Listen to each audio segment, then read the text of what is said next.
But yeah, we sat and chatted with everybody about Donda a little bit and some other things. Sounding like too grumpy old man. I don't care. That's obvious. No, I mean, I listened to it. I gave my honest opinion. Was it honest though, or was it biased? I told you the records I liked. I didn't just write off the whole album. I didn't either. I sat and tried to listen to it. I mean, I did. I sat and listened to it. It's okay if it's a biased opinion. Like we all have. No, but what I mean, it's everything. Every opinion, if it's not rooted in fact, is biased, right? True. So, but what I would say is that, it's like I said last week, I sat down, had my phone on Spotify, pressed play on track one. I think I told you I played 2 games of MLB The Show while I was listening to it. Whole games. Just through the phone, though? You just listen to it through the phone? Yeah, because... Not like good speakers? Because I knew that it would probably not be mixed well, and I wanted to give him the benefit of the doubt. See. So I listened to it, and if it, needed more than that, then I would give it more than that. But that's like I said. I mean, I guess that would be a good first topic. My initial thoughts on it were, it wasn't horrible. I don't think it was made for me. I don't think he makes music for me anymore. I didn't enjoy it. I'm not uberly religious. I don't care to hear about Jesus and God and your demons all the time on every single song. Heathen. Which is fine. I can be a heathen.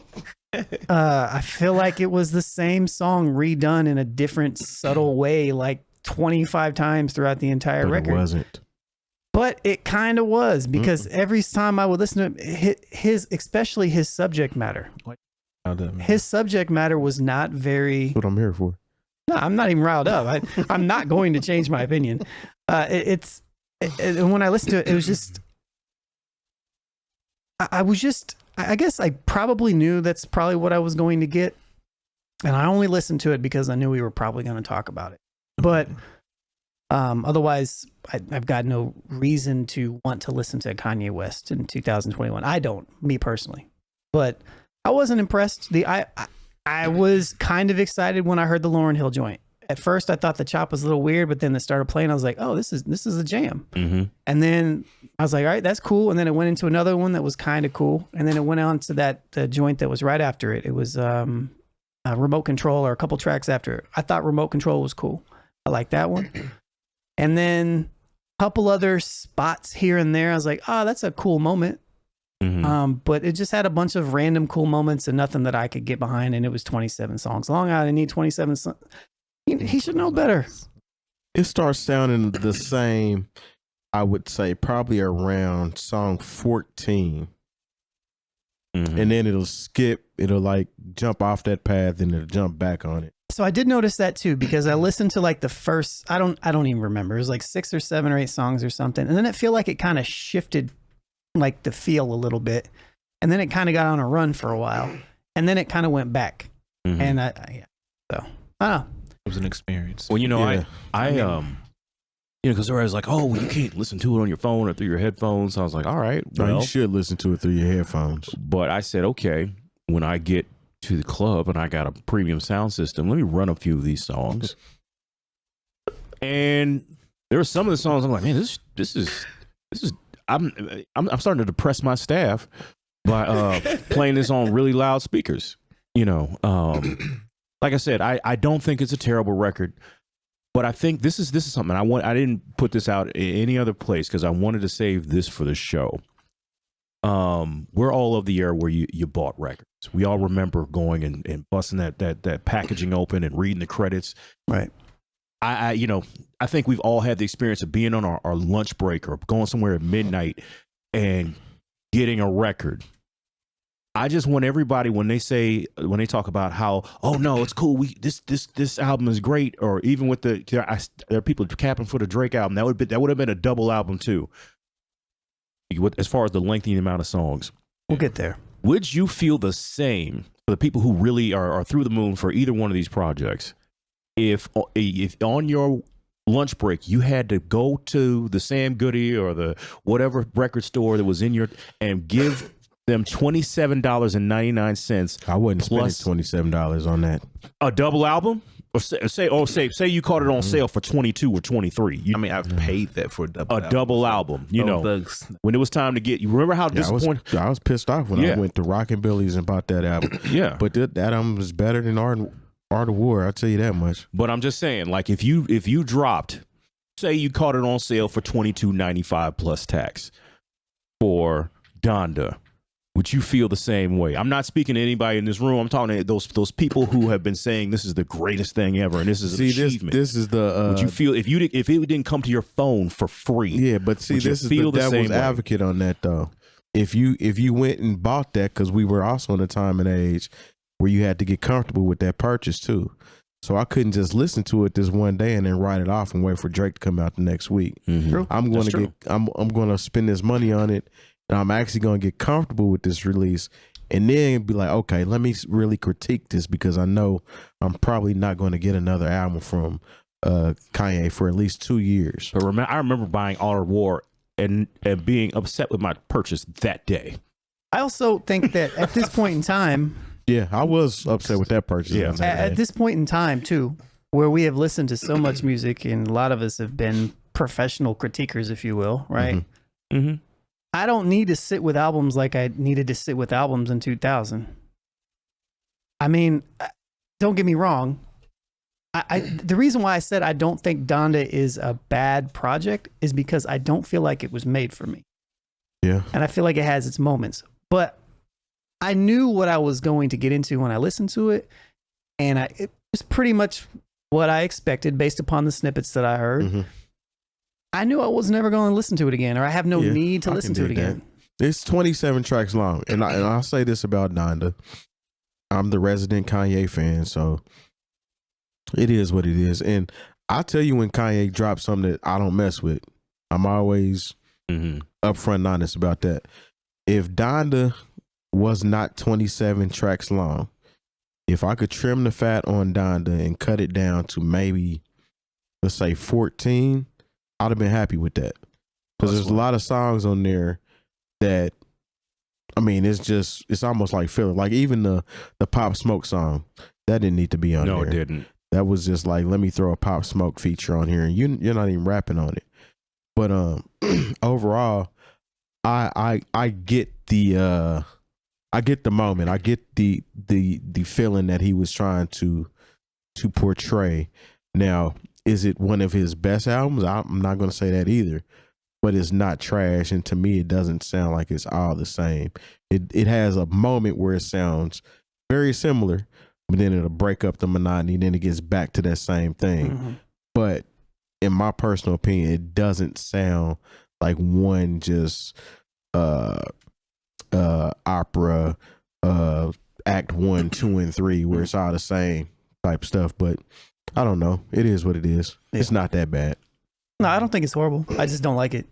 I thought it had some really high moments. I do too. What's the highest moment, do you guys think?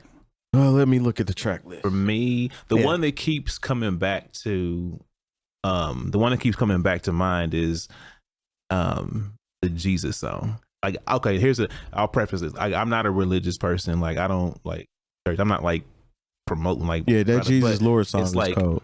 Isn't that on there twice? Is that the one that's on there twice? Yeah, that's the one that has the locks and J Electronica. Yeah. That was one of my favorites. Like that song. I don't know. I'm sitting there and I'm like I'm working, and it honestly did something to me. Like I felt a certain way, and for me, like I don't like gospel music. I think gospel music is just trash. Like I just don't like it. I'm honest. I honestly I don't like it. I never came up on gospel music either, but it's like it did make me think about religion and stuff like that, and kind of just seeing like what he's going through, because the first few times he's tried to make gospel albums, he missed the mark, and I feel like I wouldn't say he perfected what he's been trying to do for all these years, but he's a hell of a long way from See, I wish to your point. I wish that Father Stretch My Hands would have came out now, so that Kanye could have wrote a for real verse versus what he wrote on Life of Pablo. Because the way that album starts out is like this is how you gonna hit me, but this the verse you gonna give me. All right.